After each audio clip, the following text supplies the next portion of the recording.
politics. Long-haired weirdos, short-haired weirdos, vandals, hooligans. The government, hug the government, love the government, hug the government, love the government, hug the Welcome to The Politics Guys, a place for bipartisan, rational, and civil debate on American politics and policy. I'm Trey Orndorff, a political scientist at Oklahoma Christian University, and I'm joined by the professor of law at Chase Law School, Ken Katkin. Ken, welcome to the Midweek Show. Hey, it's great to be back. Okay, I'm just going to be honest with you about this, right? I cheated on you, Ken, and I'm sorry about that.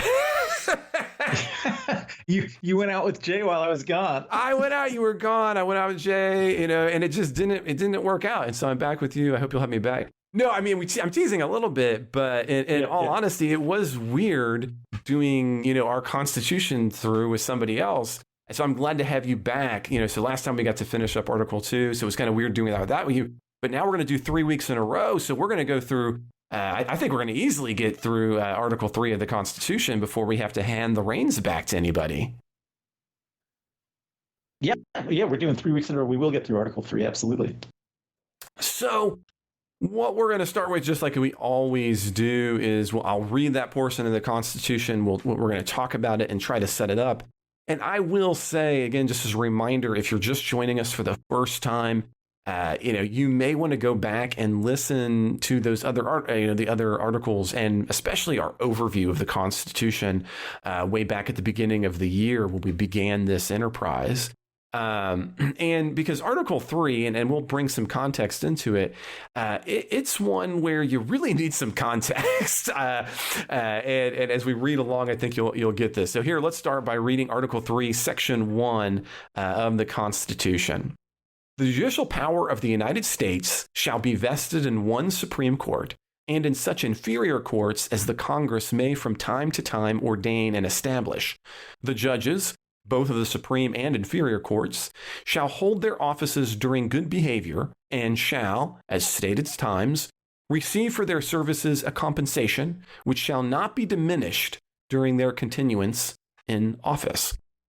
So, we get a lot of things happening here, Ken. Now, one thing to keep in mind is unlike in Articles 1 and in Article 2, now, obviously to differing degrees, Article 2, as we've already talked about, doesn't shape up the presidency quite the same way as we see Congress shaped out.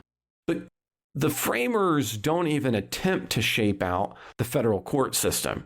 As a matter of fact, they leave that to the first Congress, and that is one of the first things Congress is going to do in 1789, kind of the year the new government got going, and that was to set up a federal judiciary, which included the Supreme Court, which says to exist. Of course, back then they had 6 judges. Now, today we have a 3-level federal court system: trial courts, courts of appeal, and then the Supreme Court, totaling somewhere in the vicinity of about 800 judges. But, all of those judges and the justices of the Supreme Court are all appointed by the president and confirmed by the Senate.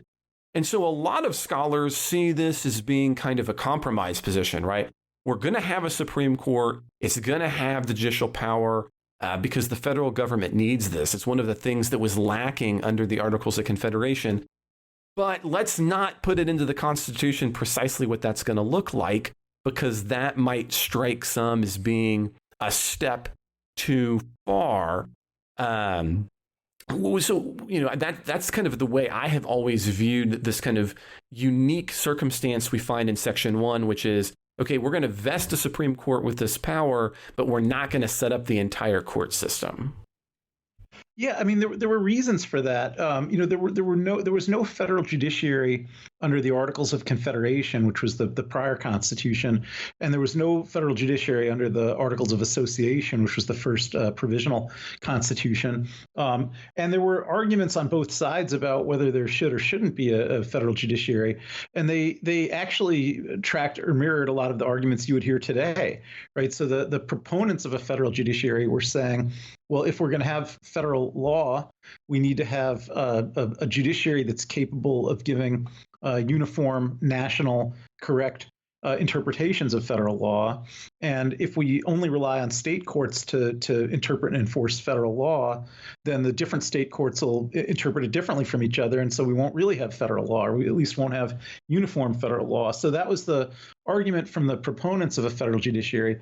The opponents of a federal judiciary said that you'd basically have these activist judges who weren't politically accountable to anybody, and who would be, under the Supremacy Clause, in a position to enter judgments that would could wreak havoc with the states and that wouldn't be popular in the states, and there'd be nothing that could be done about that. And you'd have all the apparatus of the federal government to enforce those judgments.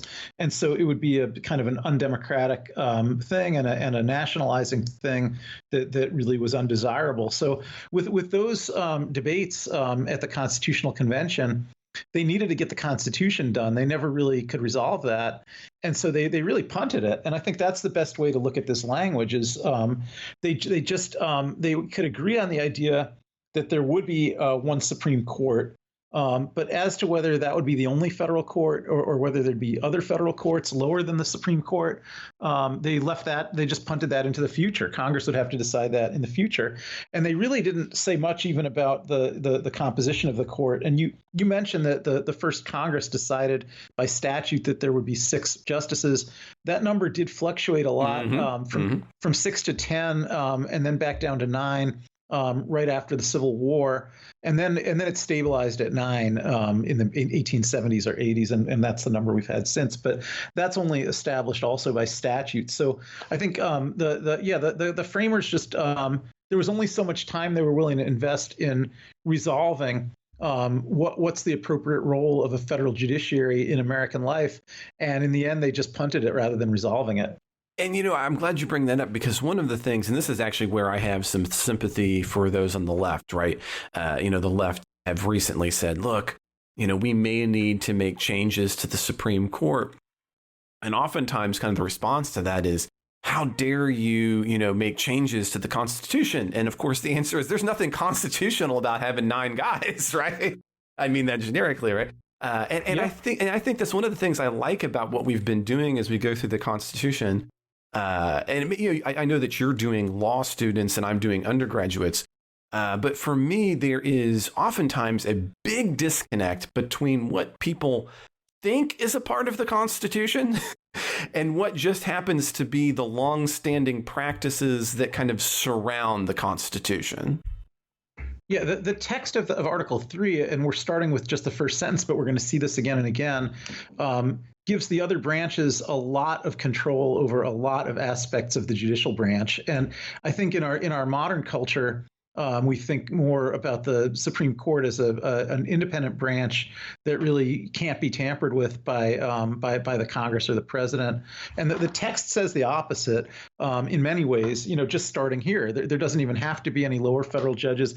I was telling you in today's regular show how I thought Judge Doty's opinion in the social media case was corrupt. If Congress thought that, they could eliminate that seat. Now for reasons we'll see, they can't get rid of him. Once he's on there, he's got lifetime tenure. But they don't have to ever let anyone else have that seat again.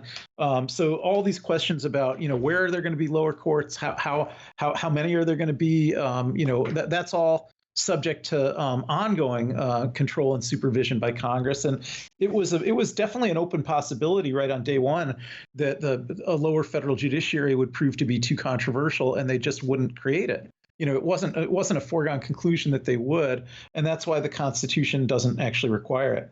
Well, even after it's created, one of the things that kind of hard for us to fathom, a number of individuals turned down appointments to the Supreme Court because they wanted to go to their own state courts and be justices because they saw those as being the better positions.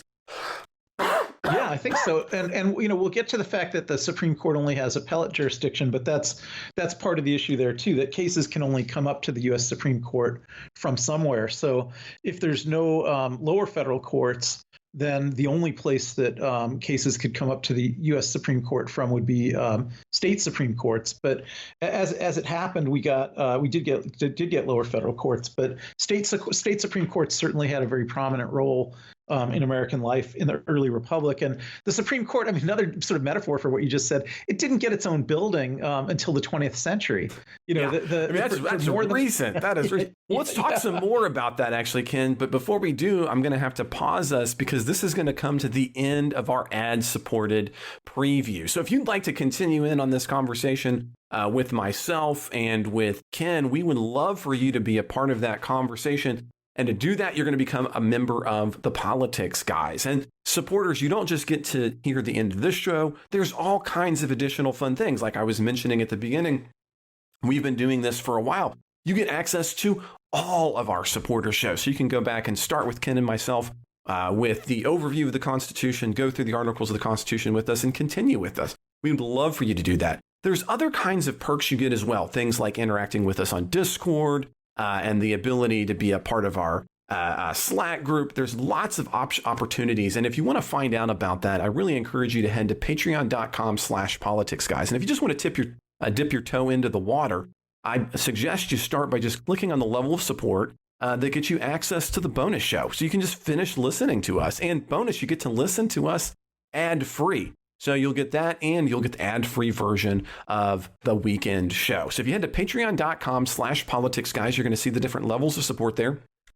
Just click on the level of support so that you can have access to the bonus show and ad-free versions of the show. And boom, you can finish listening to this, and you'll never have to hear me say this again. So if you'd like to support the show in a different way, there's other ways you can do it as well and get access to this bonus show. This exclusive listeners show. That's one way is Venmo, where we're at Politics Guys. You can also get our exclusive supporters show by via PayPal. All of those support links are in the show notes. But if you like to do it via a browser, just head to politicsguys.com/support. Again, I'd love for you to continue this conversation with us by heading to patreon.com/politicsguys or politicsguys.com/support, or just head on down there to the notes and click on the one you like best. Now, if you'd like to get the rest of our supporters exclusive show, but you're not in a position to do that financially, don't forget you can always reach out to Mike at politicsguys.com, talk to him, and we can get you set up. Now, if you've got some kind of question, comment, or correction, or gripe, don't forget you can always email us at mail@politicsguys.com. We're also on Facebook and Twitter, where you can continue to join in the conversation. You're going to find all those links in the show notes. Again, head to patreon.com/politicsguys and support the show to finish up this Constitution show and the others with myself and Ken. The executive producers of the Politics Guys are Bruce Johnson, Wilma Moreno, Andra Masker, Daniel Toe, Ryan Beasley, Don Oglesby, and Ivan English. Hope to see you this weekend.